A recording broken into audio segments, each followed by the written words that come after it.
വിശുദ്ധ മത്തായിയുടെ സുവിശേഷം 12-ാം അധ്യായം 38 മുതൽ 45 വരെയുള്ള തിരുവചനങ്ങൾ. യോനാ പ്രവാചകന്റെ അടയാളം. അപ്പോൾ നിയമജ്ഞരിലും ഫരിസേയരിലും പെട്ട ചിലർ അവനോട് പറഞ്ഞു, ഗുരു, നിന്നിൽ നിന്ന് ഒരടയാളം കാണാൻ ഞങ്ങൾ ആഗ്രഹിക്കുന്നു. അവൻ മറുപടി പറഞ്ഞു, ദുഷിച്ചതും അവിശ്വസ്തവുമായ തലമുറ അടയാളം അന്വേഷിക്കുന്നു. യോനാ പ്രവാചകന്റെ അടയാളമല്ലാതെ മറ്റൊരടയാളവും അതിന് നൽകപ്പെടുകയില്ല. യോന 3 രാവും 3 പകലും തിമ്മിങ്കലത്തിന്റെ ഉദരത്തിൽ കിടന്നതുപോലെ മനുഷ്യപുത്രനും 3 രാവും 3 പകലും ഭൂമിക്കുള്ളിലായിരിക്കും. നിനവെ നിവാസികൾ വിധി ദിവസം ഈ തലമുറയോടൊത്ത് എഴുന്നേറ്റ് ഇതിനെ കുറ്റം വിധിക്കും. എന്തെന്നാൽ യോനയുടെ പ്രസംഗം കേട്ട് അവർ അനുതപിച്ചു.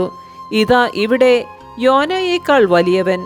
ദക്ഷിണദേശത്തെ രാജ്ഞി വിധി ദിവസം ഈ തലമുറയോടൊത്ത് ഉയർപ്പിക്കപ്പെടുകയും ഇതിനെ കുറ്റം വിധിക്കുകയും ചെയ്യും.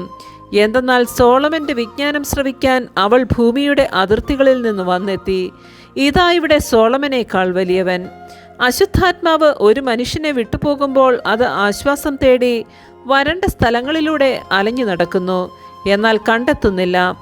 അപ്പോൾ അത് പറയുന്നു, ഞാൻ ഇറങ്ങിപ്പോന്ന എൻ്റെ ഭവനത്തിലേക്ക് തിരിച്ചു ചെല്ലും.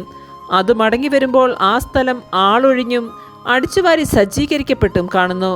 അപ്പോൾ അത് പുറപ്പെട്ടു ചെന്ന് തന്നേക്കാൾ ദുഷ്ടരായ 7 ആത്മാക്കളെ കൂടി തന്നോടൊത്ത് കൊണ്ടുവരികയും അവിടെ പ്രവേശിച്ച് വാസമുറപ്പിക്കുകയും ചെയ്യുന്നു. അങ്ങനെ ആ മനുഷ്യന്റെ അവസാനത്തെ സ്ഥിതി ആദ്യത്തേതിനേക്കാൾ ശോചനീയമായി തീരുന്നു. ഈ ദുഷിച്ച തലമുറയ്ക്കും ഇതുതന്നെയായിരിക്കും അനുഭവം. നമ്മുടെ കർത്താവായ മിശിഹായ്ക്ക് സ്തുതി.